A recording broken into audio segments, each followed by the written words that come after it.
80쪽을 보시면요. 거기 결번 대장이 나와 있는데 이 결번 대장은 출제됩니다. 출제되니까 몇 가지 단어를 기억하셔야 되는데 먼저 결번의 개념을 먼저 아셔야 되겠죠. 결자는 결석할 때 결자예요. 빠졌다란 빠질 결자입니다. 빠졌다라는 뜻이고요. 번은 지번을 얘기하겠죠. 그래서 결번의 의미는 빠진 번호, 빠진 지번을 결번이라고 얘기합니다.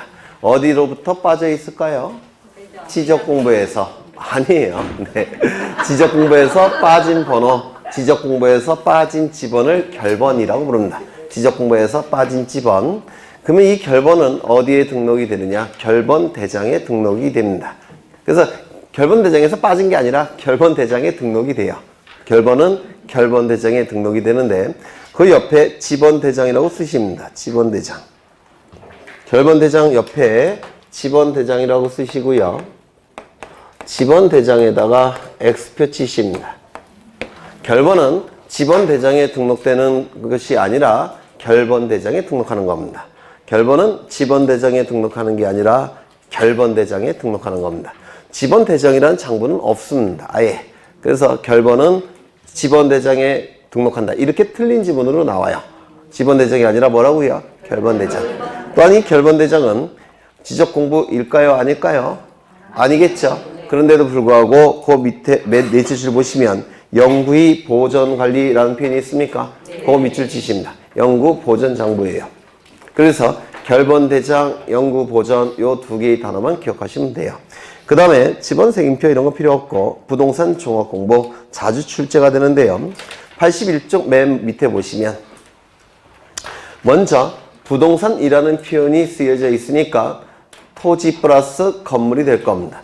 지적 공부는 지, 토지, 적, 정보, 공부, 공적인 장부란 뜻이죠. 따라서 지적 공부에 등록되는 것은 토지에 관한 정보만 등록이 돼요. 그런데 특이하게도 이 부동산 종합 공부는 토지라는 표현인 대신에 부동산이라는 표현이 쓰여져 있습니다. 따라서 부동산이라는 표현이 있기 때문에 토지뿐만 아니라 건물에 관한 정보도 등록될 수밖에 없을 겁니다. 그렇죠? 토지 플러스 건물. 그 다음에 이 부동산 종합 공부는 종합이라는 용어를 쓰고 있습니다. 따라서 토지 표시에 관한 정보뿐만 아니라 다른 정보들도 등록되게 될 겁니다. 즉 종합적인 정보가 등록이 될 겁니다. 그렇죠? 토지, 건물에 관한 종합적인 정보가 담겨져 있는 장부가 부동산 종합 공부가 될 겁니다. 81쪽 맨 밑에 보시면 지적소관청이란 문구 보이십니까? 밑줄 치십니다. 지적소관청. 그래서 이 부동산 종합 공부의 관리 주체는 지적소관청입니다. 한 페이지 넘겨보시면 동글뱅이 2번에 영구히 보존이라는 문구 있습니까? 밑줄 치십니다. 동글뱅이 2번에 영구 보존. 그래서 이 부동산 종합 공부는 지적 공부는 아니에요. 그런데도 불구하고 영구 보존 장부입니다. 영구 보존 밑줄 치시고 그 다음에 그 앞에 보시면 지적소관청이라는 문구 있습니까? 밑줄. 지적소관청 밑줄. 그 다음에 그 밑에 보시면 별도로 복제하여라는 문구 있습니까? 복제 동그라미. 그래서 이 부동산 종합 공부의 복제권자는 지적소관청입니다. 뭐와 구별하셔야 되냐면 지적 공부의 복제권자는 지적소관청이 아닙니다. 그건 국토교통부 장관이에요. 다시요. 지적 공부의 복제의 주체는 국토교통부 장관. 종합 공부의 복제의 주체는 지적소관청. 이걸 구별하실 수 있으셔야 됩니다. 그 다음에 동글뱅이 3번을 보시면 둘째 줄에 상시적이라는 문구 있습니까? 상시적 밑줄 치십니다. 상시적. 그 다음에 그 밑에 줄 보시면 요구라는 문구 있습니까? 요구. 동그라미 치십니다. 요구. 그래서 밑줄 친 부분과 동그라미 친 부분들 갖고 장난을 칩니다. 한번 출제가 됐는데요. 그거에 유념하면서 읽으시면 될 겁니다. 그 다음에 등록상, 이게 가장 중요한 내용인데 이 부동산 종합공부의 등록상 부동산이니까 토지뿐만 아니라 건물도 들어가겠죠. 건축물도 들어갈 겁니다. 종합이라는 표현을 쓰고 있으니까 이 토지 표시에 관한 정보뿐만 아니라 다른 정보들도 들어가겠죠. 그러면 1번 보십니다. 토지 표시와 소유자 뭡니까? 지적 공부의 등록사항이에요. 토지에 관한 정보죠. 토지에 관한 정보. 지적공부의 등록사항입니다. 두 번째, 건축물의 표시와 서의자. 이게 바로 건축물 대장의 등록사항입니다. 건축물 대장의 등록사항이 바로 건축물의 표시와 서의자이고요. 세 번째, 토지 이용 및 규제에 관한 사항. 토지 이용 및 규제. 토지 이용 계획 확인서의 등록사항인데 여러분들이 합격하신 이후에 가장 열심히 연구해야 될 서류가 바로 토지 이용 계획 확인서예요. 이유는 그 토지에 대한 이용과 규제에 관한 내용이 그 안에 다 담겨져 있기 때문에 그렇습니다. 그래서 돈을 많이 버시려면 이 토지 이용 계획 확인서를 합격한 이후에 굉장히 많이 분석을 하셔야 될 겁니다. 그래서 토지 이용 계획 확인서의 등록사항. 뭐라고요? 이용 및 규제에 관한 사항. 그 다음에 네 번째, 중개사분들이 가장 관심 있어 하는 사항이겠죠. 가격에 관한 사항. 가격에 관한 사항. 그 다음에 마지막에 기타 대통령령으로 정하는 사항이라고 되어 있죠. 그 대통령령을 찾아보면 이러한 문구가 들어가 있습니다. 부동산 관리에 관한 사항.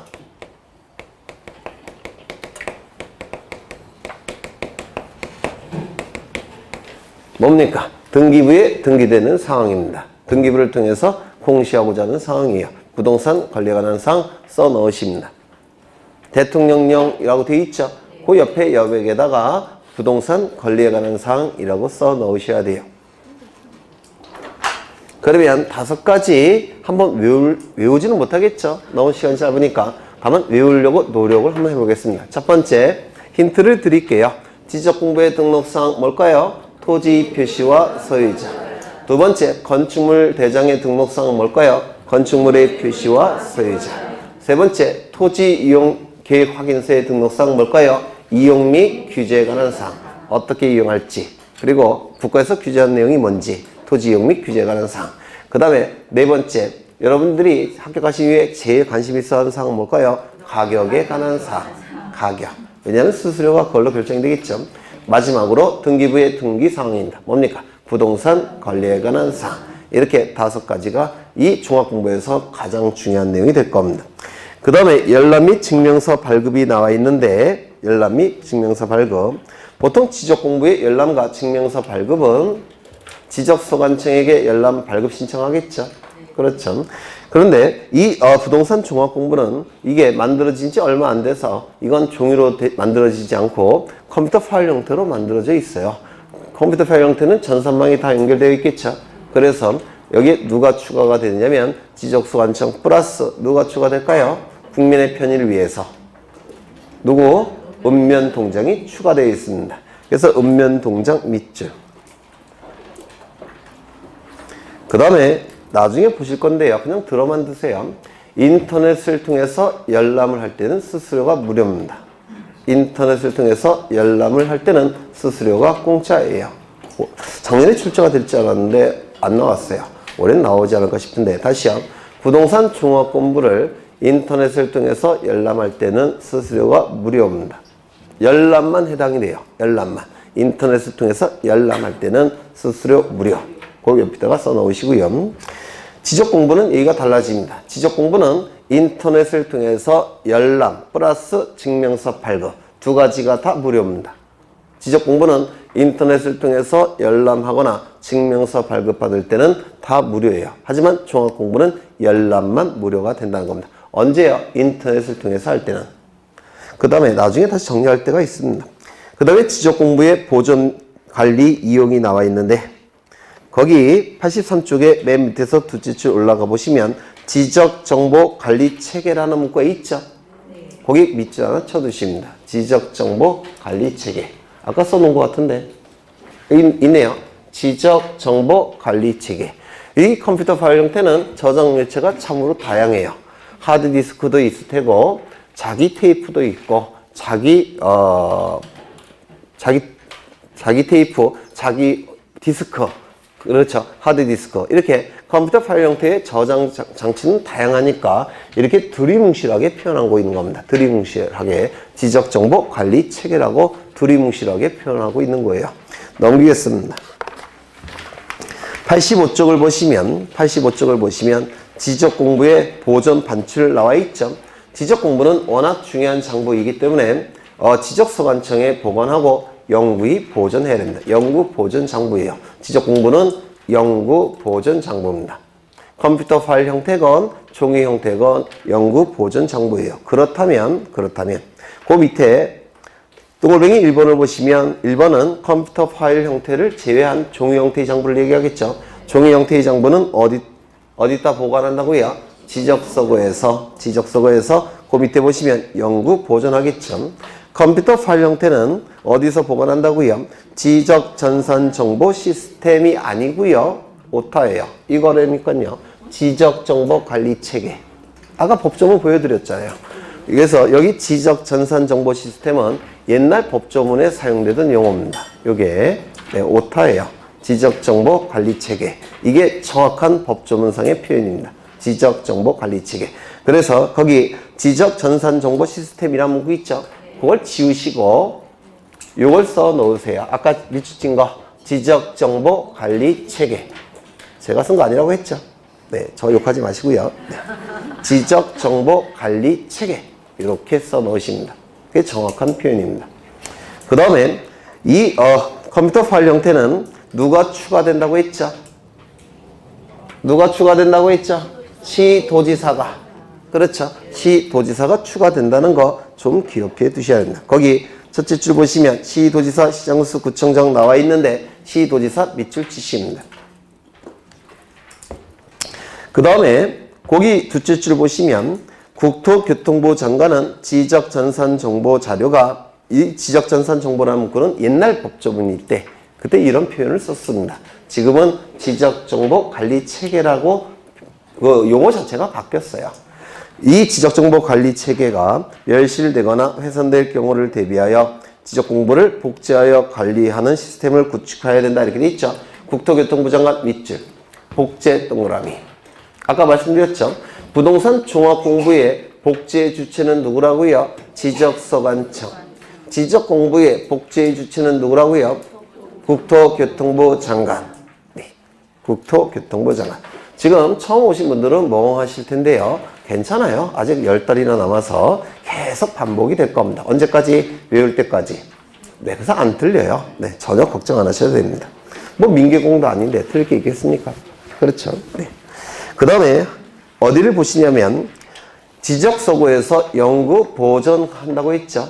종이로 만들어진 지적공부는 지적서고에서 연구 보존하게 될 겁니다. 그렇다면 원칙이 반출이 허용될까요? 안 될까요? 안 되겠죠.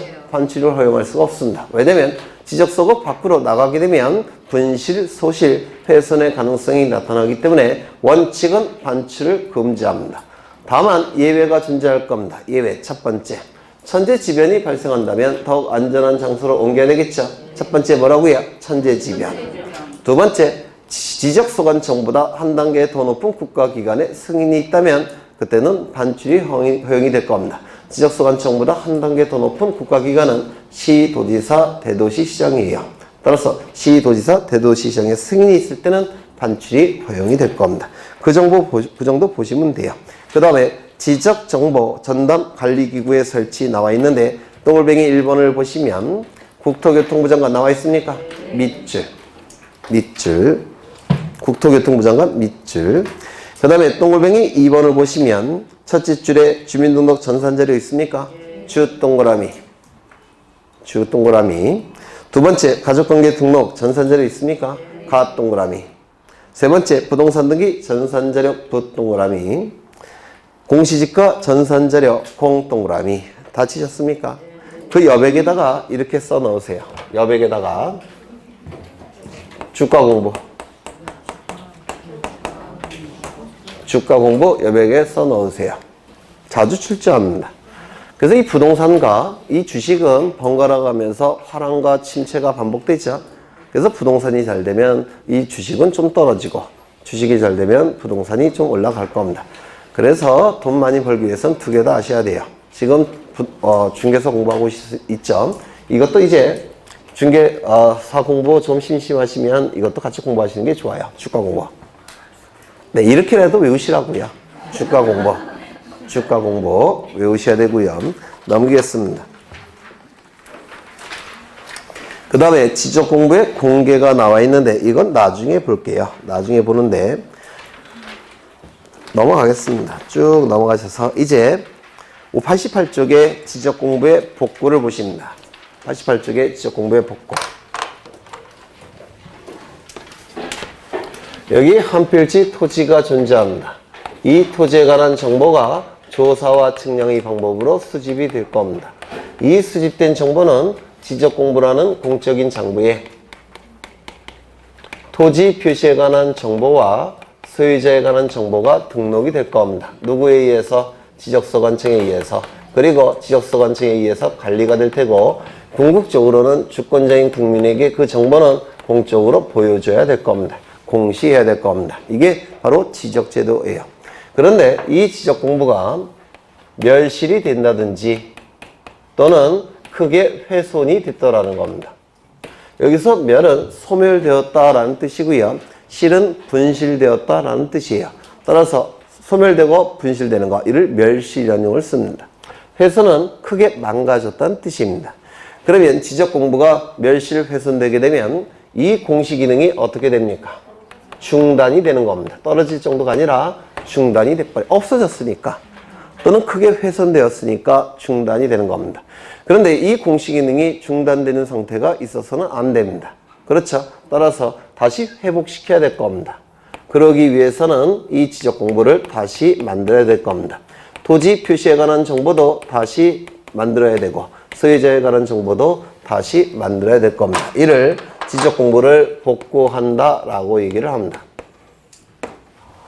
지적 공부가 멸실 훼손되게 되면 공시 기능이 중단되니까 이걸 막기 위해서 지적 공부를 다시 만드는 거, 지적 공부를 복구한다라고 얘기합니다. 어렵지 않죠? 그렇죠? 그런데 첫 번째 시험에 나오는 걸 몇 가지를 확인해 보면, 이게 지적 공부를 복구할 때 더 높은 국가기관의 승인을 받아야 된다고 한다면 승인을 받을 때까지 공시 기능이 계속 중단되어 있겠죠. 이건 절대로 있어서는 안 됩니다. 따라서 더 높은 국가기관의 승인은 필요가 없습니다. 즉 지체 없이 복구해야 됩니다. 이 문구를 꼭 기억하셔야 돼요. 즉 승인을 받을 시간적 여유가 없더라는 겁니다. 이해를 하셔야 되겠죠. 승인을 받아야 된다고 한다면 승인을 받을 때까지 이게 중단 상태가 계속 이게 유지가 돼요. 그래서는 안 됩니다. 그래서 지체 없이 복구가 돼야 됩니다. 이거 하나 기억하셔야 되고요. 그 다음에 이 토지의 표시에 복구는 관련 자료 갖고 복구를 할 텐데요. 이 관련 자료는 멸실 훼손 당시에 관련 자료 갖고 복구해야 될지, 또는 복구 당시에 관련 자료 갖고 복구해야 될지, 요게 논의가 있습니다. 이것도 출제가 돼요. 시간이 이렇게 흘러간다고 할 때 먼저 멸실 훼손되겠죠. 그리고 나중에 복구하겠죠. 그런데 이 시점을 기준으로 한 관련 자료 갖고 복구를 하게 되면 이 관련 자료가 시간적인 갭이 존재해서 위조가 된다든지 변조가 된다든지 허위로 작성될 여지가 생기게 됩니다. 따라서 복구 당시에 관련 자료 갖고 복구할 수가 없습니다. 왜냐하면 그 이전의 자료들이 위조, 변조, 허위 작성될 여지가 나타나게 돼요. 그렇죠? 따라서 이 복구 당시에 관련 자료가 아니라 멸실 훼손 당시에 관련 자료 갖고 복구를 해야 됩니다. 어느 시점을 기준으로 관련 자료 갖고 복구해야 된다고요? 멸실 훼손 당시. 이게 두 번째 개념에서 출제되는 부분이에요. 세 번째, 이 소유자의 복구 자료가 가장 중요한데요. 이 소유권은 등기부가 기준이 되는 겁니다. 등기부를 기준으로 해서 지적 공부 정리한다고 했죠. 따라서 등기부 갖고 복구하는 겁니다. 부동산 등기부 갖고 복구를 하는 겁니다. 문제는 우리나라는 신청주의를 채택하고 있기 때문에 소유자가 등기를 신청하지 않게 되면 등기부가 없습니다. 즉 미등기 토지도 존재합니다. 미등기 토지는 등기부가 없죠. 그때는 어쩔 수 없이 법원에 확정 판결 갖고 복구해야 됩니다. 그래서 이게 가장 중요해요. 소유자는 등기부 또는 확정 판결. 그래서 이 개념에서 출제가 되는 부분은 이 세 가지입니다. 그 다음에 또 출제되는 부분이 하나가 있는데, 네 번째, 복구 절차. 그 복구 절차가 순서가 출제가 될 수가 있습니다. 내용과 순서가 출제가 될 수 있는데 작년에도 출제가 됐습니다. 물론. 근데 이거는 좀 어려우실 수가 있는데요. 이거는 이게 암기하는 게 어렵진 않아요. 왜냐면 시간의 흐름에 따라서 논리적으로 구성되기 때문에 암기가 어렵진 않은데요. 책을 통해서 암기하시면 좀 어려우실 거예요. 그래서 3월달에 프린트가 나갈 겁니다. 좀 암기를 쉽게 하도록 하기 위해서. 그래서 그 프린터 갖고 암기를 하실 거예요. 네, 그러면 어렵지 않습니다. 그래서 복구는 지적 공부의 복구는 이 정도만 보시면 되지 않을까 싶습니다. 어디를 보시느냐면 88쪽을 보시면 거기 법조문에 74조가 나와 있죠. 찾으셨습니까? 거기 둘째 줄 보시면 지체 없이라는 문구 있습니까? 네, 밑줄 지체 없이. 그 다음에 89쪽을 보시면 의에서 멸실훼손 당시라는 표현이 있습니까? 네, 멸실훼손 당시 밑줄. 그 다음에 동글뱅이 2번을 보시면 둘째 줄에 등기부를 기준으로 복구하고 미등기 토지의 경우에는 법원의 확정 판결에 의해 복구한다는 표현이 있습니까? 등기부 밑줄, 법원의 확정 판결 밑줄. 그 정도 기억하시면 돼요. 그 다음에 한 페이지 넘겨보시면 복구자료 내용 플러스가 있는데 이런 건 안 외우셔도 돼요. 안 외우셔도, 물론 출제가 되긴 하는데 안 외우셔도 네, 공부가 좀 되시면 이거 당연히 자료가 되지 않느냐 이렇게 골라내실 수가 있습니다. 예를 들어서 토지 이용 계획 확인서는 복구 자료가 될 수 있을까요? 없을까요? 토지 이용 계획 확인서나 토지 이동 현황 조사 계획 이런 것들은 복구 자료가 될 수 있을까요? 없을까요? 없어요. 왜요? 계획이라는 문구가 들어가 있으면 그건 복구 자료, 확정된 자료가 아니기 때문에 그렇습니다. 여러분들이 세상에 계획대로 됩니까? 제가 계획대로 됐으면 지금쯤 장관쯤은 힘들어도 구청장은 하고 있을 거예요. 계획대로 인생이 풀리면. 그래서 세상 일은 계획대로 되는 게 거의 없어요. 지금 여러분들은 95점은 받아야 되겠지라고 생각하지만 10월달쯤 가면 60점만 받으면 참 행복하겠다 이렇게 바뀔 겁니다. 세상 일은 계획대로 안 돼요. 그러면 계획이라는 문구가 들어가 있는 서류는 확정된 자료가 아닙니다. 그렇다면 복구 자료가 될 수 있을까요? 안 될까요? 안 되는 겁니다. 왜 그렇게 출제를 해요? 네, 암기 안 되셔도 풀 수 있게끔 나중에 요령을 말씀드릴 거고요.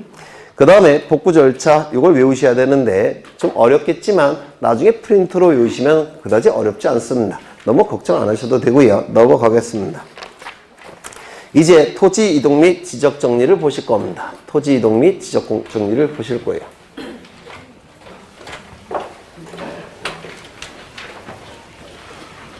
일단 지적 정리는 우리 공간정보법에서 가장 어려운 내용입니다. 그래서 나중에 보실 거고 토지 이동만 좀 보실 겁니다. 여기 한 필지 토지가 존재하고 이 토지에 관한 정보가 수집이 될 겁니다. 물론 수집되는 방법은 조사와 측량이겠죠. 이 정보는 토지 표시에 관한 정보가 주된 정보가 될 테고 토지 표시에 관한 정보는 뭐라고요? 소, 지, 지, 면, 경, 좌표값이 될 겁니다. 소는 소재, 지는 지번, 지는 지목, 면은 면적, 경계가 될 겁니다. 이게 주된 정보가 될 테고 부수적으로 소유자에 관한 정보도 수집이 될 겁니다. 이름, 주민번호, 주소가 수집이 될 거예요. 이 수집된 정보는 지적공부라는 공적인 장부에 토지 표시에 관한 정보와 소유자에 관한 정보가 등록이 되고 그리고 관리가 될 테고 궁극적으로는 주권자인 국민에게 그 정보는 공시가 될 겁니다. 이때 요 세 가지는 조사라고 했죠. 조사를 통해서 수집하고 요 세 가지는 측량을 통해서 수집이 될 겁니다. 물론 소유자에 관한 정보들은 사람을 측량할 수는 없죠. 조사를 통해서 수집이 될 겁니다. 이러한 토지의 표시는 변경이 될 수 있습니까? 변경이 될 수가 있습니다. 왜냐면 소재지, 행정구역을 얘기하죠. 여기 동 이름이 철산동인가요? 네. 철산동 너무 그 딱딱한 느낌이 나죠. 그래서 따라서 철산동 이름을 좀 바꾸고 싶어요. 뭐로 바꿀까요? 청산동? 네, 청산동으로 바꾸겠습니다. 그러면 철산동을 청산동으로 바꾸면 명칭이 바뀐 거죠. 이것도 소재지가 바뀐 겁니다. 또는 철산동이 너무 넓은 지역이어서 일부를 쪼개서 청산동으로 만듭니다. 그러면 그 안에 들어온 토지도 소재지가 바뀐 겁니다. 그렇죠? 철산동이 너무 넓은 지역이어서 이게 철산동인데 너무 넓어서 여기를 쪼개서 이 부분을 청산동으로 바꿀 수 있지 않습니까? 그러면 이 지역의 토지는 소재지가 바뀐 거죠. 그래서 소재지는 바뀔 수가 있습니다. 그 다음에 집은 바뀔 수 있습니까? 네. 여기 100번지 토지와 101번지 토지가 있는데요. 이 두 필지 토지를 합쳐서 지적공부에 등록하는 것을 합병이라고 부릅니다. 합쳐서 병합시켰다라는 뜻이에요. 그러면 종전에는 두 필지 토지니까 지번이 두 개가 존재하겠죠. 한 필지로 바뀌었으니까 지번이 하나만 필요합니다. 이때 이 지번은 종전 지번 중에서 하나를 선택해서 부여를 하는 겁니다. 선택하는 방법은 가장 빠른 지번을 선택하게 돼요. 원칙이. 그러면 여기는 100번 이렇게 부여가 될 겁니다. 그러면 이 100번지 토지, 101번지 이 부분은요. 합병 이전에는 지번이 몇 번지입니까? 100일. 그런데 합병 이후에는 몇 번지로 바뀌었습니까? 100번지. 이렇게 지번이 변경될 수가 있습니다. 그렇죠? 소재지도 바뀔 수 있고 지번도 바뀔 수가 있어요. 지목이 바뀔 수가 있느냐? 여기는 뭐냐면 뭐랄까요? 나무들이 빽빽히 들어서 있는 작은 산악지예요. 여기에요. 산악지요. 근데 이걸 다 밀어버리고 아파트 단지 지을 수 있습니까? 세종시처럼. 그렇다면 산악지역이었을 때는 이게 지목이 뭐겠습니까? 임야. 아파트가 들었으면 대지. 이렇게 지목도 바뀔 수가 있습니다. 면적 바뀔 수 있을까요? 여기 면적이 70제곱미터. 여기 면적이 30제곱미터. 그러면 합병이 이루어지면 전체 면적은 70제곱미터. 그러면 합병되기 이전에 100번지 토지의 면적은 얼마입니까? 70제곱미터. 합병 이후에 100번지 토지의 면적은 얼마입니까? 100제곱미터. 100번지 토지 면적이 달라졌죠? 바뀔 수가 있습니다. 경계 바뀔 수 있겠습니까? 100번지 토지의 경계는 어느 걸까요? 이거 아니겠습니까? 이거. 그렇죠? 합병한 이후에 100번지 토지의 면적은 어느 겁니까? 이거겠죠? 그럼 이 부분이 달라졌죠? 경계 바뀔 수가 있습니다. 좌표값, 100번지 토지의 좌표값은 이거겠죠? 이게 수치로 X좌표, Y좌표로 표현되겠죠? 합병한 이후에는 좌표값이 여기네요. 이쪽에서 이쪽으로 바뀌었겠죠? 경계점이 달라졌으니까 좌표값도 달라질 겁니다. 그래서 이 토지 표시에 관한 정보는 변경이 가능합니다. 그렇죠? 이 토지 표시에 관한 정보가 달라지는 거, 이를 토지에 관한 정보가 달라졌다라고 해서 이동이라고 부른다고 했습니다. 이동이라고 부릅니다. 달을 이자에 움직일 동자를 써서 달라졌다라는 일본식 어투예요. 일본에서 만든 용어입니다. 어색하죠? 토지 표시에 관한 정보가 달라지는 것, 토지 이동이라고 부릅니다. 그러면 이 토지 이동은 소재, 지번, 지목, 면적, 경계, 좌표와 관련된 것만 토지 이동입니다. 다른 거는 토지 이동이 아니에요. 토지 표시가 달라진 것, 즉 소재, 지번, 지목, 면적, 경계, 좌표값이 달라지는 것만 토지 이동입니다. 이렇게 용어가 만들어졌었는데, 옛날 일제시대 때 만들어졌는데 나중에 두 가지 내용이 추가가 됐습니다. 예외적으로 토지의 표시를 새로이 정하는 것도 토지 이동에 포함을 시켰고, 토지의 표시를 말소시키는 것도 토지 이동에 예외적으로 포함을 시킨 겁니다. 토지 표시를 새로 정하는 거 뭐가 있겠습니까? 이따 보겠지만 바다를 메꿔서 토지로 만드는 경우가 있어요. 이를 공유수면 매립지라고 얘기합니다. 그러면 종전에는 바다였으니까 지적 공부 없겠죠. 그런데 매립을 해서 매립지가 토지가 나타나게 되면 지적 공부 존재해야 되겠죠. 지적 공부를 만들기 위해서 토지의 표시를 새로 정하게 될 겁니다. 이것도 토지 이동에 추가를 시켰습니다. 이걸 신규 등록이라고 불러요. 이따가 보실 겁니다. 말씀. 남국과 북국의 빙하가 녹기 시작하면, 굉장히 많은 양의 빙하가 녹기 시작하면 해수면이 올라갑니다. 바다가 올라가요. 그러면 해안가 토지 중에서 바다에 잠기는 토지들이 있겠죠. 그 바다에 잠기는 토지는 이제 더 이상 토지가 아닙니다. 바다에 포함이 돼버려요. 그럼 지적 공부가 존재할 필요가 있습니까? 없겠죠. 따라서 지적 공부에 등록된 토지의 표시를 말소시키고 폐쇄를 해야 될 겁니다. 이게 바로 여기에 해당되는 겁니다. 근데 이건 극히 예외적으로 규정을 둔 것이고요. 원칙은 이겁니다. 토지의 표시가 변경되는 게 원칙이에요. 지금 토지 이동의 개념은 이렇게 확장이 된 겁니다. 두 가지가 더 추가돼서 현재는 토지의 표시를 새로이 정하거나 변경하거나 말소하는 것을 토지 이동이라고 얘기합니다. 물론 이게 가장 중요한 내용이 될 겁니다. 그렇죠? 그러면 토지의 표시가 달라져서 토지 이동이 발생했다면 그 달라진 바를 여기다가 반영해야 되겠죠. 예를 들어서 아까 100번지 토지는 합병 이전에 면적이 얼마였습니까? 70제곱미터. 합병 이후에는 면적이 얼마로 바뀌었습니까? 100제곱미터. 그러면 여기에 기록되어 있던 100번지 토지의 면적은 70제곱미터에서 얼마로 바꿔야 됩니까? 100제곱미터로 이렇게 바꿔야 될 겁니다. 즉 토지 이동이 나타나면 그 달라진 점을 여기다가 반영을 해야 됩니다. 이 반영하는 것을 정리한다 라고 얘기를 합니다. 그래서 토지 이동에 의해서 지적 공부를 정리하는 것을 토지 이동 정리라고 부릅니다. 토지 이동 정리라고 부릅니다. 또한 소유자의 이름, 주민번호, 주소 달라질 수 있습니까? 있죠. 개명을 한다면 이름이 달라질 겁니다. 예를 들어서 이름이 이명박이라는 분인데요. 아주 자랑스럽게 사셨어요. 근데 얼마 전부터 한 7, 8년 전부터 좀 창피해요. 그래서 이름을 바꾸고자 합니다. 이명복으로. 이제는 이름이 너무 창피해서 왜 창피한지는 전 몰라요. 저는 예전에도 말씀드렸다시피 정치색이 없어요. 아나키스트. 네, 저는 민주당 지지하지 않습니다. 덜 민주당이라고 불러요. 한국당도 지지하지 않습니다.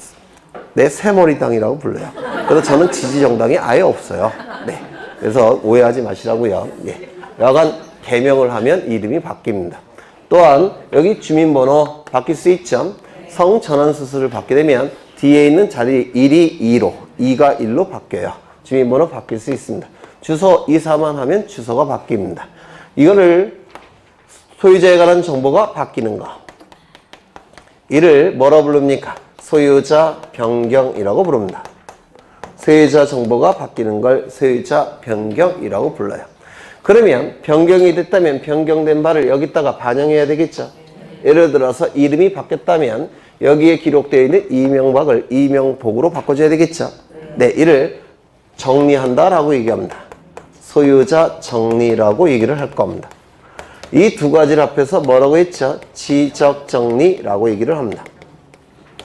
지적 정리, 즉 지적 공부를 정리한다라는 뜻이에요. 지적 공부를 정리하는 것. 그래서 이 지적 정리에는 두 가지가 있는데요. 토지 이동 정리와 소유자 정리 두 가지가 존재하고, 이 지적 정리는 우리 공간정보법에서 가장 어렵게 출제가 되는 부분입니다. 작년에도 조금 어렵게 나온 부분은 여기에요. 물론 다 예상되는 부분에서 주로 출제하니까 전혀 걱정하실 필요는 없어요. 주로 이쪽이 조금 더 어렵고 좀 더 많이 출제가 된다. 소유자 정리. 네, 이건 나중에 할 겁니다. 3월 달부터 할 거예요.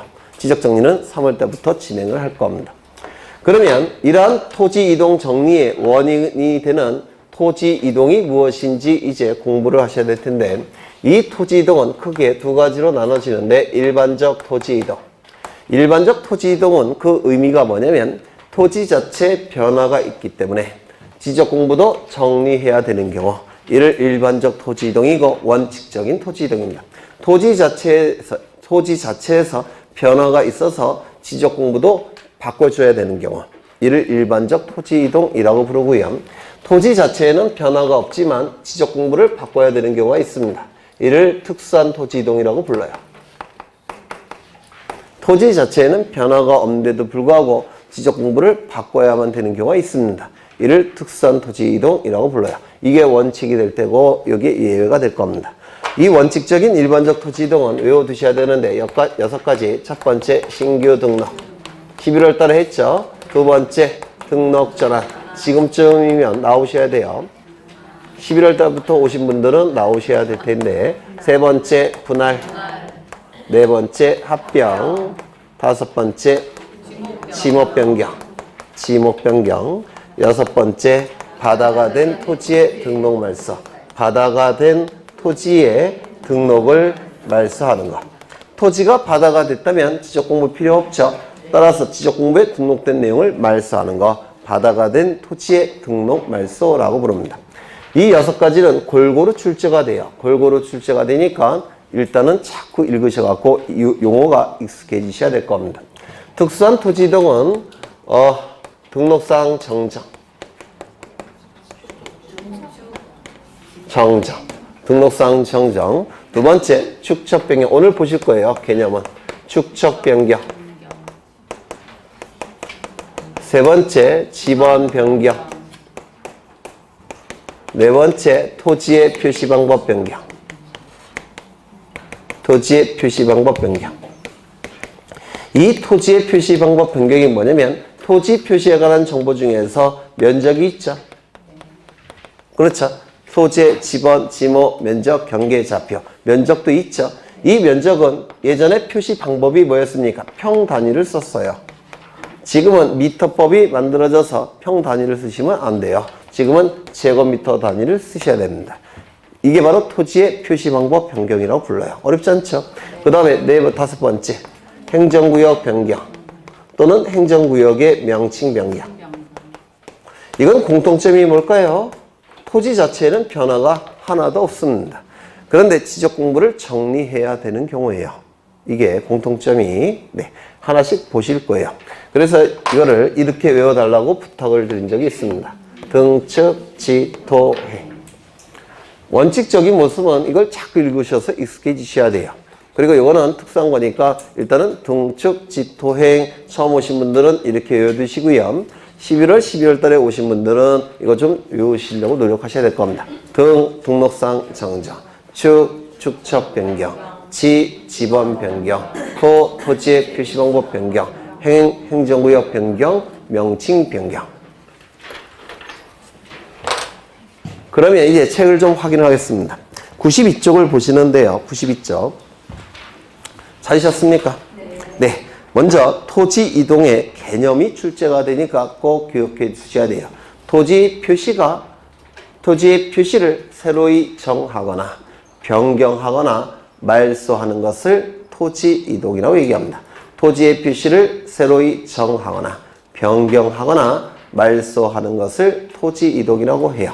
원래는 토지의 표시를 변경하는 게 토지 이동인데 토지의 표시를 새로이 정하는 거, 말소하는 것도 추가가 된 겁니다. 토지의 표시를 새로 정하는 게 뭐냐면 신규 등록이에요. 이게 바로 신규 등록. 이따가 보실 겁니다. 그리고 이게 뭐냐면 바다가 된 토지의 등록을 말소하는 겁니다. 이건 예외적으로 인정되는 겁니다. 이거는 그 다음에 책을 보시면 둘째 줄 보시면 토지 소유자의 변경. 이거는 토지 이동이 아니겠죠. 소유자가 바뀐 거니까 소유자 변경이겠죠. 토지 이동이 아닙니다. 토지 소유자의 이름이 바뀌는 거, 주소가 바뀌는 거, 주민번호가 바뀌는 거, 소유자 자체가 바뀌는 거. 이 소유자와 관련된 정보는 전부 다 소유자 변경이지 토지 이동이 아닙니다. 맞습니까? 네.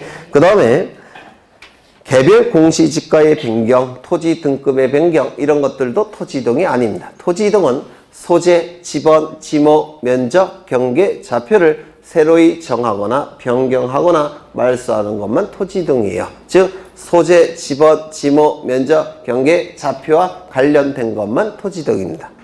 그러면 토지 등급 변경이나 개별 공시지가 변경은 뭐에 해당되느냐? 이거는 토지 이동이라고 하지 않고요. 대장에 등록되는 내용의 단순한 변경이라고 얘기합니다. 다시요. 이러한 대장에 등록되는 정보죠. 아까 이렇게 묶어놨죠. 대장에 등록되는 정보의 단순한 변경에 불과하지 토지 이동은 아니라는 겁니다. 토지 이동은 소재, 지번, 지목, 면적, 경계, 좌표를 새로이 정하거나 변경하거나 말소하는 것만 토지 이동입니다. 이거와 관련된 것만 토지 이동입니다. 그래서 제가 이것만 써놓지 않습니까? 이것만 토지 이동이에요. 이거와 관련된 것만. 그 다음에 지적 정리는 토지 이동이 나타나게 되면 지적 공부에 반영을 해야 되겠죠. 이를 토지 이동 정리. 소유자 변경이 나타나면 이를 지적 공부에 반영을 해야 되겠죠. 이를 소유자 정리. 두 개 앞에 합쳐서 지적 공부를 정리한다고 해서 지적 정리라고 얘기를 할 겁니다. 그래서 이 지적 정리는 나중에 보실 거예요. 가장 어려운 부분입니다. 공간정보법에서. 그럼 이제 각종 토지 이동 사유를 보실 텐데요. 토지 이동 사유 넘기겠습니다. 94쪽을 보십니다.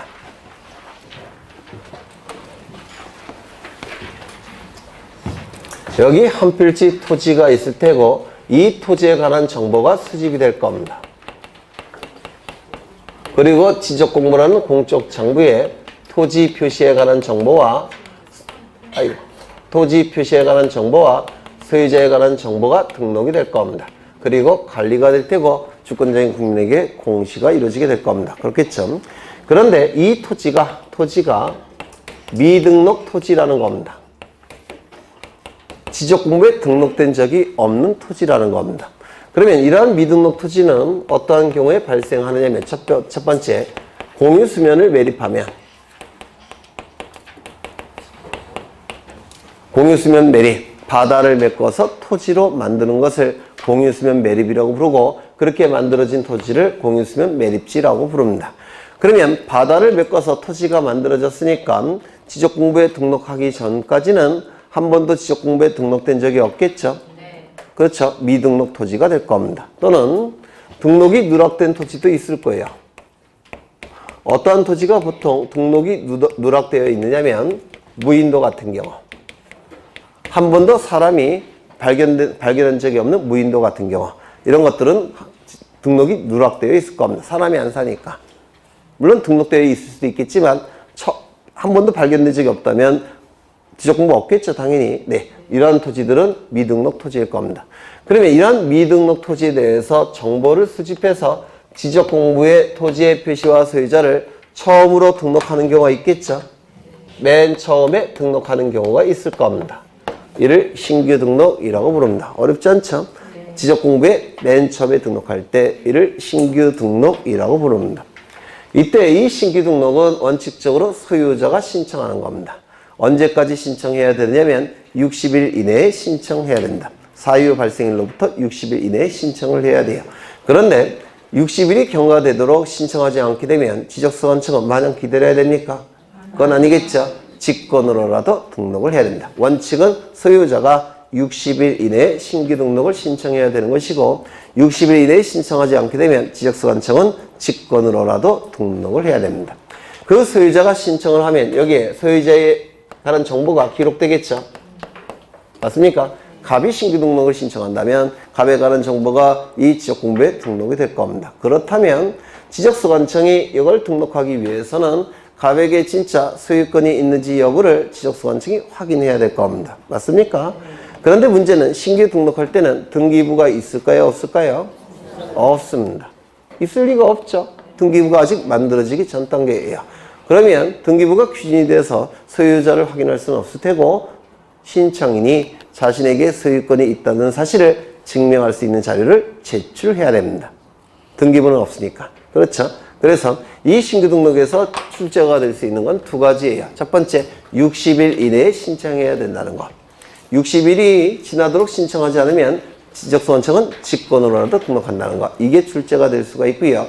두 번째, 이 신규 등록에 의해서 소유자도 등록이 되니까 소유자는 자신에게 소유권이 있다는 서류를 제출해야 된다. 그걸 증명할 수 있는 서류를 제출해야 돼요.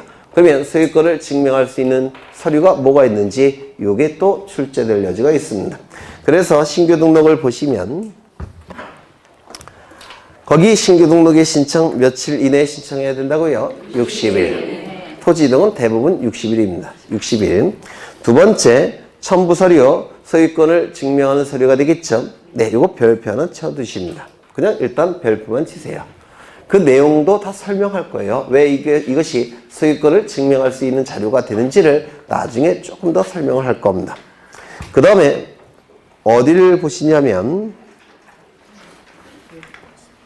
확인이라는 문구가 있어야 되는데 네, 있네요. 맨 마지막 94쪽 맨 마지막을 보시면 맨 마지막 밑에서 두 번째 올라가 보시면 지적소관청에 확인이라는 문구 있습니까? 네. 확인 동그라미 치십니다. 별거 아닌데 출제를 해요. 이 소유권을 증명할 수 있는 자료가 지적소관청이 이미 가지고 있어서 관리하고 있다면 따로 제출할 필요가 있을까요? 없을까요? 없습니다. 이때는 그 확인으로서 대신할 수가 있습니다. 가름이라는 용어는 이것도 일본에서 만든 용어인데요. 대신한다는 법률 용어예요. 가름한다, 대신한다. 그 다음에 우측을 보시면 특징 있죠? 특징 있습니까? 네, 여기 별표 하나 쳐두시고요. 넘어가겠습니다. 이제 등록자는 보십니다. 아까 대한민국에 있는 모든 토지 4천만 개 정도 되는 필지는 토지대장 지적도 아니면 임야대장, 임야도에 무조건 등록을 해야 됩니다. 공유지연명부 대지권 등록부는 특수한 토지에 관한 정보죠. 그렇죠. 일반적 토지에 관한 정보는 토지대장, 임야대장, 지적도, 임야도예요. 좌표 등록부도 항상 존재하는 건 아니라고 했죠. 그래서 항상 존재하는, 모든 토지별로 항상 존재하는 정보는 요 4개예요. 토지대장, 임야대장, 지적도, 임야도. 그렇죠. 모든 토지는 토지대장, 지적도 아니면 임야대장, 임야도에 무조건 등록을 해야 됩니다. 무조건 등록을 해야 돼요. 그러면 어떠한 토지는 토지대장, 지적도에 등록을 하고 어떠한 토지는 임야대장, 임야도에 등록을 하느냐, 이게 문제가 되는데, 거래가 활발히 이루어지는 토지들, 거래가 활발히 이루어질 때니까 비싼 토지가 되겠죠. 이러한 토지들은 효율성을 좀 더 높여야 됩니다. 비싼 토지니까. 그리고 효율적으로도 관리를 해야 됩니다. 누가? 지적소관청이. 그래서 거래가 활발히 이루어지는 토지들은 효율성도 높일 필요가 있고 효율적으로 관리할 필요가 있어서 여기에 등록해서 관리합니다. 토지대장, 지적도에 등록해서 관리합니다. 여기에 해당되는 토지는 27개 지목의 토지 중에서 18개는 여기에 해당이 됩니다. 18개의 지목의 토지는 거래가 활발히 이루어지고 효율성도 높여야 되고 효율적으로 관리할 필요가 있는 토지라서 토지대장, 지적도에 등록해서 효율적으로 관리를 하게 됩니다. 그리고 나머지 10개의 토지는 거래가 잘 안 돼요. 거래가 잘 안 되니까 효율성도 구태여 높일 필요도 없고 효율적 관리의 필요성도 조금 떨어집니다. 그래서 그러한 토지들은 10개의 지목의 토지인데 임야대장, 임야도에 등록해서 관리를 하게 됩니다. 그러면 여기에 해당되는 토지가 뭐가 있느냐면 외우신 적 있죠? 철제, 천구, 유, 수, 그 다음에요 묘, 목, 도, 임입니다. 이 10개의 지목은 임야대장, 임야도에 등록해서 관리를 합니다. 철은 철도용지, 제는 제방, 천은 하천, 구는 국어인데요. 국어는 또랑을 한자로 표현하면 국어라고 불러요. 또랑. 그 다음에 여기 유지, 수도용지, 묘지, 목장용지. 이 목장용지는 규모가 너무 커요. 규모가 너무 크고 가축을 사용하는 용도로밖에 못 사용하니까 거래가 잘 안 됩니다. 그래서 목장용지, 도로, 임야. 이 10개의 지목은 임야대장, 임야도에 등록해서 관리하고 나머지 지목들은 다 여기에 등록해서 관리를 합니다. 이게. 그런데 문제는 이 토지가 바로 임야대장, 임야도에 등록되는 지목의 토지입니다. 그러면 이 토지에 관한 정보가 수집이 돼서 어디에 등록 관리 공시가 될까요? 이쪽에 해당되는 토지라고 한다면 네? 당연히 임야대장, 임야도에 등록해서 관리를 해야 될 겁니다. 맞습니까? 임야대장과 임야도에 등록을 해서 관리를 해야 될 겁니다. 그렇겠죠? 네. 그런데 이 토지 지목이 10개의 지목에서 나머지 토지대장에 등록된 지목으로 바뀌었다는 겁니다. 그러면 임야대장, 임야도에 등록해서 관리할 수 있습니까? 없습니까? 없겠죠? 이 지목이 철제, 천구, 유수, 학도의 지목에서 저 위에 있는 거 18개의 지목으로 바뀌었다는 겁니다. 그러면 이거 옮겨야 될 겁니다. 어느 쪽으로? 토지대장과 지적도로 옮겨서 관리를 해야 될 겁니다. 그거 이해가 되십니까? 네. 이쪽에 등록해서 관리하고 공시를 해야 될 겁니다. 이를 등록이 전환됐다라고 얘기를 합니다. 등록이 전환됐다라고 얘기를 하게 돼요. 그래서 이 등록 전환은 임야대장, 임야도에 등록된 토지를 토지대장, 지적도에 옮겨서 등록 관리 공시하는 제도가 바로 등록 전환 제도라고 얘기합니다. 그러면 이 등록 전환 제도가 왜 만들어졌느냐? 그 취지가 뭐냐? 간단해요. 첫 번째, 어느 쪽에서 등록하는 것이 효율성도 높일 수 있고 효율적 관리가 가능합니까? 아래쪽. 그렇죠. 따라서 토지의 효율성을 높이기 위해서 또는 토지의 효율적 관리를 위해서 효율성도 높이고 효율적 관리를 위해서 등록 전환 제도가 만들어진 겁니다. 두 번째, 여기 임야도는 보통 축척이 6,000분의 1이에요. 요 지적도는 보통 축척이 600분의 1 아니면 1200분의 1입니다. 그러면 이 등록 전환은 축척의 변화가 나옵니까? 안 나옵니까? 축척의 변화가 뒤따르고 있죠. 맞습니까? 그러면 소축척이고 대축척이 될 텐데 상대적으로 이쪽이 대축척이 될 테고 이쪽이 서축척이 될 텐데 어느 쪽이 더 도면이 정밀합니까? 지적도가 더 정밀하겠죠? 그렇죠. 이쪽 지적도가 임야도보다 훨씬 정밀해요. 그러면 두 번째, 도면의 정밀도를 높이기 위해서 이 등록전환 제도가 만들어진 겁니다. 이게 취지예요. 토지의 효율성, 효율적 관리를 위해서 도면의 정밀도를 높이기 위해서 등록전환이라는 제도가 만들어진 겁니다. 그렇다면 첫 번째 이건 등록전환이라고 했습니까? 아니라고 했습니까? 이거는 아닙니다. 이건 등록전환이라고 하지를 않습니다. 왜요? 효율성 떨어지죠. 그 다음에 정밀도 떨어지죠. 등록전환 제도가 만들어진 취지와 충돌을 일으킵니다. 등록전환이라고 하지 않습니다. 등록전환은 임야대장, 임야도에 등록된 토지를 토지대장 지적도에 옮겨서 등록하는 것만 등록전환이고 토지대장 지적도에 등록된 것을 임야대장, 임야도에 등록을 바꾸는 것은 등록전환이라고 하지 않습니다. 왜? 취지와 충돌을 일으키기 때문에 그렇습니다. 이걸 하나 기억해 두셔야 되고요. 두 번째, 이 등록전환은 지목 변경을 수반합니다. 그렇죠. 이쪽 지목에서 이쪽 지목으로 바뀌었으니까 등록전환이 나타났죠. 따라서 지목 변경을 수반하게 됩니다. 그렇다면 이 등록전환에서 나타나는 지목 변경과 이 지목 변경은 같은 뜻이라고 했습니까? 다른 뜻이라고 했습니까?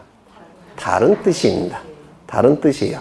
이 등록전환에서 나타나는 지목 변경은 이쪽에서 이쪽으로 바뀌는 겁니다. 그렇죠?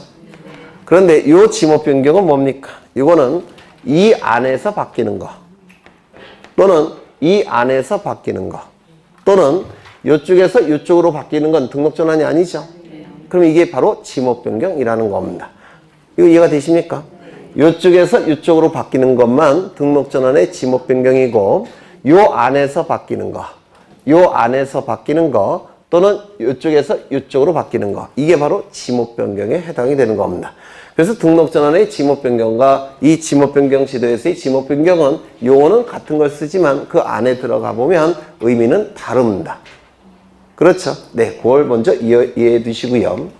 지목 변경이 수반될 수밖에 없는데 예외적으로 지목 변경을 수반하지 않는 것이 세 가지가 있다라고 했습니다. 이 세 가지는 좀 어려운데요. 외워두셔야 돼요. 나중에 아직은 어려워서 암기가 잘 안 되실 겁니다. 세 가지를 말씀을 드리자면 머리 좋으신 분들은 이해하실 수도 있으실 거예요.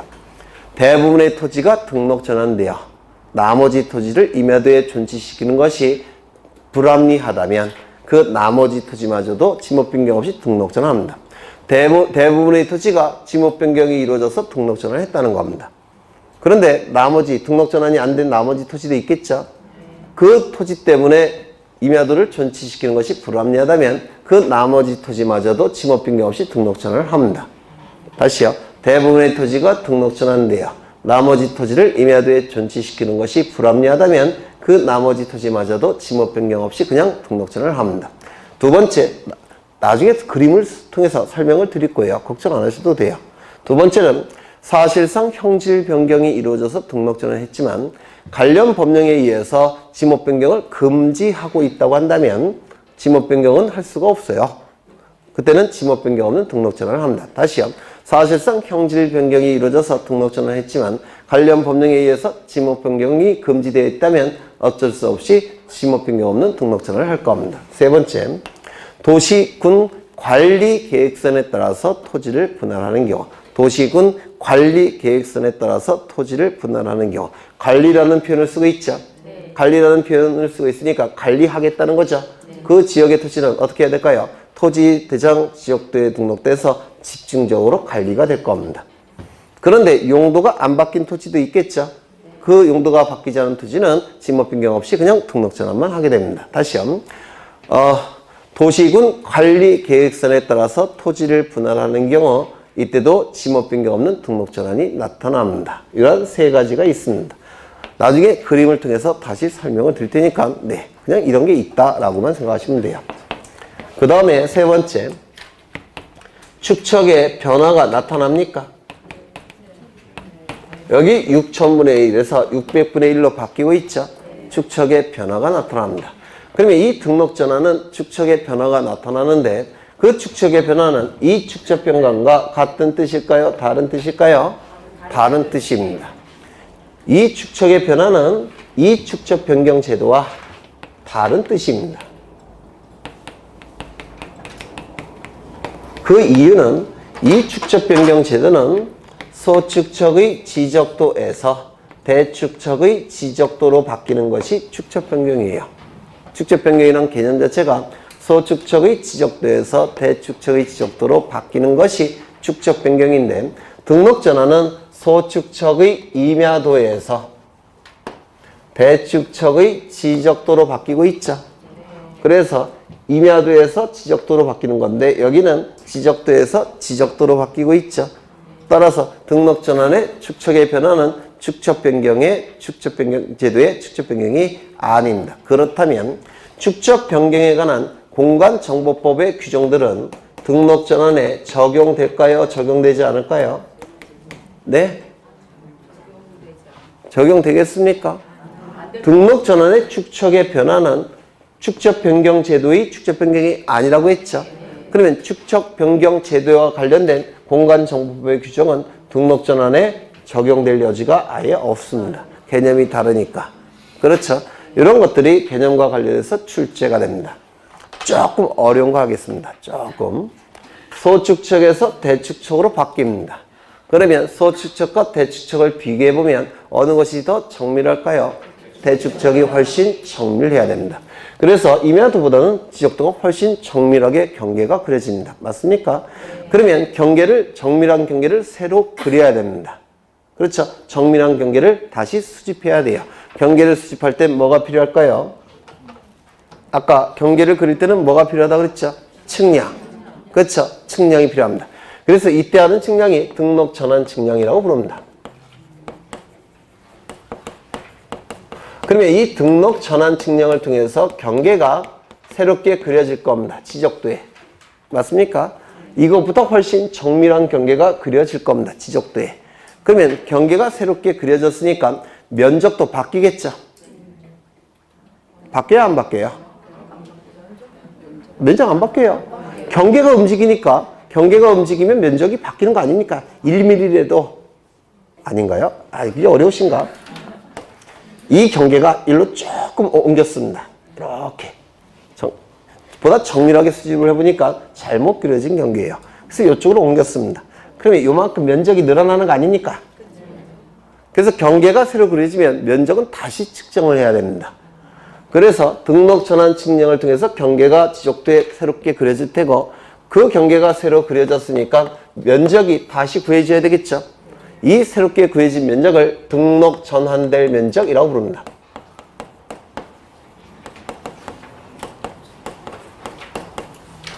등록 전환될 면적, 즉 이쪽에 옮겨 적어야 될 면적, 등록 전환될 면적이라고 불러요. 그러면 이 등록 전환될 면적이 구해져서 측정이 돼서 이 토지대장에 등록되겠죠. 여기 등록이 될 겁니다.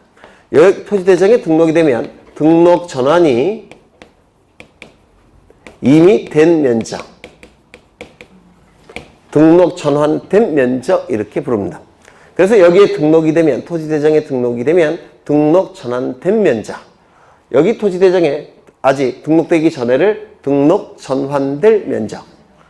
이거는 리을이고요. 이거 니은이에요. 근데 이거는 생략합니다. 등록 전환 면적 이렇게 부릅니다. 예를 들면 여기에 면적이 얼마냐면 10,000제곱미터입니다. 1십, 100,000만, 10만 제곱미터예요. 10만 제곱미터. 면적은 토지대장 임야대장에만 등록한다고 했죠. 여기에 등록된 면적은 10만 제곱미터입니다. 그런데 측량을 통해서 경계가 새로 그려지고, 이 경계를 통해서 다시 면적을 측정해 보니까 면적이 얼마가 나왔느냐? 10만, 1십, 100, 1000만, 10만. 1제곱미터가 나왔습니다. 10만 1제곱미터가 나왔습니다. 측량을 통해서 다시 구해보니까, 그러면 이 면적과 이 면적은 오차가 큽니까? 작습니까? 작아요. 그렇죠? 이때는 등록 전환될 면적을 등록 전환 면적으로 결정하고, 즉 여기다가 10만 1제곱미터 이렇게 기록하고 끝납니다. 절차가. 그냥 끝나버려요. 그런데 이런 경우도 있을 겁니다. 여기에 10만 제곱미터로 되어 있는데요. 측량을 통해서 경계가 그려지고 경계가 새로 그려졌으니까 면적이 다시 측정이 될 겁니다. 이 다시 측정된 면적이 얼마였느냐? 11만 제곱미터이더라는 겁니다. 그러면 이 차가 큰가요? 작은가요? 이때는 이 면적을 여기다가 기록합니다. 즉 등록 전환될 면적을 등록 전환 면적으로 결정을 합니다. 그리고 이거는 너무나도 잘못된 내용이 기록이 된 겁니다. 그렇죠? 따라서 이거는 고치입니다. 누가? 지적소관청이 신청이 없어도 직권으로 정정을 합니다. 직권으로 고치입니다. 이거 이해가 되십니까?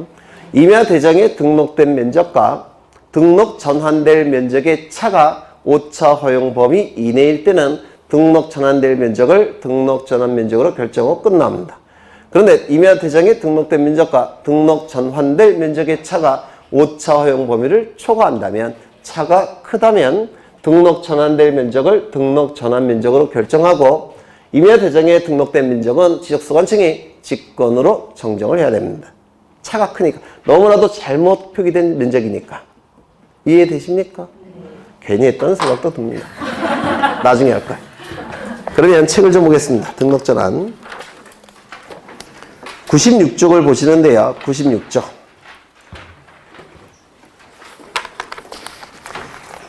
96쪽을 보시면 1번에 등록 전환의 개념이 나오죠. 임야대장, 임야도에 등록된 토지를 토지대장 지적도에 옮겨서 등록하는 것을 등록 전환이라고 얘기를 했습니다. 그 역은 등록 전환이다, 아니다? 아니다 라고 얘기했고요. 동글뱅이 2번. 이 등록 전환에서도 축척의 변화가 뒤따른다고 했죠. 하지만 축척 변경 제도에 있어서의 축척 변경이 아니라고 했죠. 왜? 개념이 다르니까. 따라서 축척 변경에 관한 규정은 등록 전환에 적용될 여지가 없습니다.